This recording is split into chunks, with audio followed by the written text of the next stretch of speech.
இந்தியால last few டேஸா அன்எக்ஸ்பெக்டடான raining, hail storms, sudden temperature ட்ராப்ஸா இருக்கு.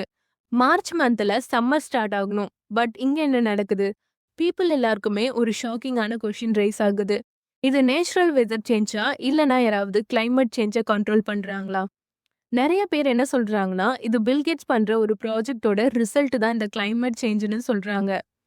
இந்த வீடியோல நம்ம ட்ரூத் எது ரூமர் எதுன்ட்டு டீட்டெயிலா பார்க்கலாம். Welcome to Swathi's mystery desk. இன்னைக்கு hail storm, sudden climate change, sudden temperature drops இது எல்லாத்தையும் பத்தியும் பார்க்கலாம். இது ஜஸ்ட் சோஷியல் மீடியா ரூமர் இல்ல, இது ரியலாவே நடந்த ஒரு இன்சிடென்ட். ரீசன்ட் ரிப்போர்ட்ஸ் படி உத்தரப்பிரதேஷ்ல heavy rain plus thunder storm வந்திருக்கு. டெம்பரேச்சர்ல சடன் ட்ராப்ஸ் இருந்திருக்கு. 5 degree Celsius to 12 degree Celsius வரையும் ட்ராப் ஆயிருக்கு. கர்நாடகால ஹெயில் ஸ்டோம்ஸால கிராப்ஸ் எல்லாமே டெஸ்ட்ராய் ஆயிடுச்சு. அக்ரிகல்ச்சரல் பாதிக்கப்பட்டுருச்சு. மத்திய பிரதேஷ்ல 25 டிஸ்ட்ரிக்ட்க்கும் மேல thunder storm plus hail storm warning கொடுத்துருக்காங்க. கொல்கட்டால ஓவர் நைட்ல ஸ்டோம் வந்துருச்சு. டெம்பரேச்சர் எல்லாமே 11 டிகிரிஸ்க்கு ட்ராப் ஆயிடுச்சு. மார்ச் 15ல இருந்து 2022 இன்னைக்கு வரையுமே இது நடந்துட்டு இருக்கு. நம்ம தமிழ்நாட்டுல கூட வெஸ்டர்ன் அண்ட் சதர்ன் டிஸ்ட்ரிக்ட்ஸ்ல இந்த ஹெயில் ஸ்டோம்ஸால அஃபெக்ட் ஆகியிருக்காங்க. சேலம், நாமக்கல், கோயம்புத்தூர், தென்காசி, மதுரை, தேனி, பர்டிகுலரா ஆண்டிப்பட்டி வில்லேஜ், ஊட்டி, நீலகிரி, மஞ்சோலை, கொடைக்கானல், ஈரோடு, கிருஷ்ணகிரி, திருப்பூர் எல்லா இடத்துலயுமே ஹெயில் ஸ்டோம் வந்திருக்கு. அதுல நிறைய பிளேஸ் டேமேஜ் ஆயிருக்கு. இந்த ஸ்டோம்ஸ் வர்றதுக்கு முன்னாடி வரையும் சேலம், ஈரோடு இந்த 2 இன்டீரியல் டிஸ்ட்ரிக்ட்ஸ்ல வெயில் பயங்கரமா இருந்துச்சு. அங்க டெம்பரேச்சர் 37 டிகிரிஸ்ல இருந்து 39 டிகிரி செல்சியஸ் வரையும் போயிட்டு இருந்துச்சு. இது இந்தியால மட்டும் நடக்கல, அதர் கண்ட்ரீஸ்லயும் இதே நிலைமை தான். Pakistan and Afghanistan same weather condition. இந்த அன்சீசனல் ரெயினால அந்த கண்ட்ரீஸ்ல நிறைய பிளேஸ் அஃபெக்ட் ஆகியிருக்கு. இதுக்கு முக்கியமான ரீசன் வெஸ்டர்ன் டிஸ்டர்பன்ஸ்ன்ட்டு சொல்றாங்க. அரௌண்ட் 1000 கிலோமீட்டர்ஸ் லாங்கான ரெயின் பேண்ட் கிரியேட் ஆயிருக்கு. ஒரு கோடு மாதிரி அந்த கண்ட்ரீஸ்ல ஜாயின் பண்ணி இருந்துச்சு. இத லீனியர் அட்மாஸ்பியரிக் ட்ராஃப்னு சொல்வாங்க.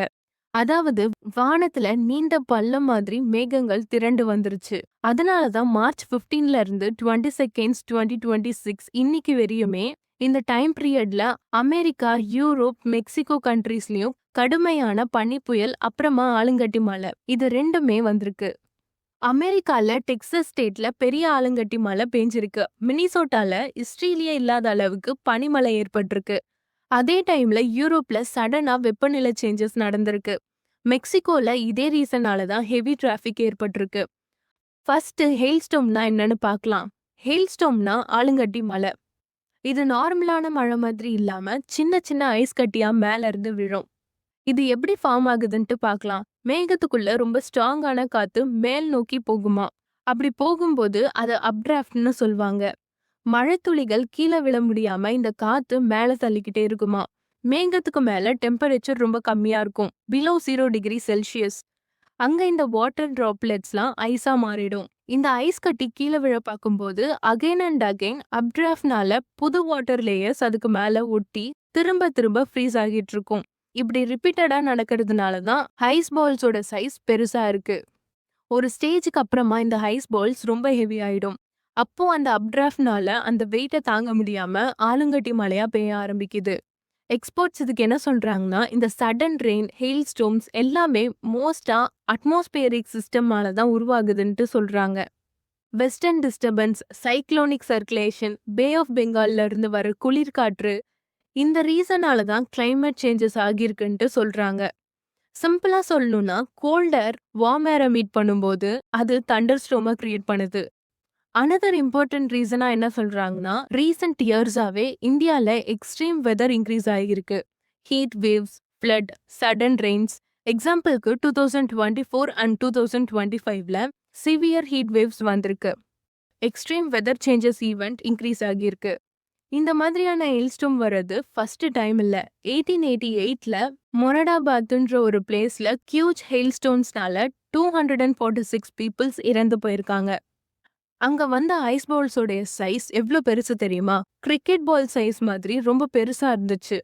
அந்த டைம்ல பில்கேட்ஸும் இல்ல, டெக்னாலஜியும் இல்ல, ஆனா ஹெயில்ஸ்டோம்ஸ் நடந்திருக்கு. இப்போ பிக்கஸ்ட் கொஸ்டின் இங்க என்னன்னா, மெயின் பாயிண்ட்டுக்கு வந்துடலாம். உண்மையிலேயே பில்கேட்ஸ் வெதரை கண்ட்ரோல் பண்ணாரா? அதுக்கு பின்னாடி இருக்கிற ஜியோ இன்ஜினியரிங் கான்செப்டை பத்தியும் பார்க்கலாம். சோஷியல் மீடியாஸ் லைக் வாட்ஸ்அப், எக்ஸாப்ல எல்லாமே நம்ம நாட்டுல பெஞ்ச ஹெயில் ஸ்டோம்ஸ் நார்மலா வரலன்னும், யாரோ ஆர்டிஃபிஷியலா அத கிரியேட் பண்ணியிருக்காங்கன்னும் சில போஸ்ட்ல வைரல் ஆயிட்டு இருந்தது. அதுல தான் பில்கேட்ஸோடைய நேம சொல்ல ஆரம்பிக்கிறாங்க. பில்கேட்ஸ் சில ரிசர்ச்சர்ஸ்க்கு ஃபண்ட் கொடுத்து ஜியோ இன்ஜினியரிங் ப்ராஜெக்ட ஸ்டார்ட் பண்ணிட்டாரு. அதோடைய எஃபெக்டா தான் hail storm, sudden weather change வந்திருக்குன்ட்டு நிறைய போஸ்ட், கமெண்ட்ஸ் சோஷியல் மீடியால வைரல் ஆயிட்டு இருக்கு. ஃபர்ஸ்ட் ஜியோ இன்ஜினியரிங் கான்செப்ட்னா என்னன்னு பாத்துரலாம். எர்த் ரொம்ப ஹீட்டா இருக்கு. அதை கூல் பண்றதுக்காக வானத்துல சில பர்டிகுலர்ஸை ஸ்ப்ரே பண்ணுவாங்க. சூரிய வெளிச்சம் எர்த் மேல படாம ரிட்டர்ன் அனுப்பிடுவாங்க.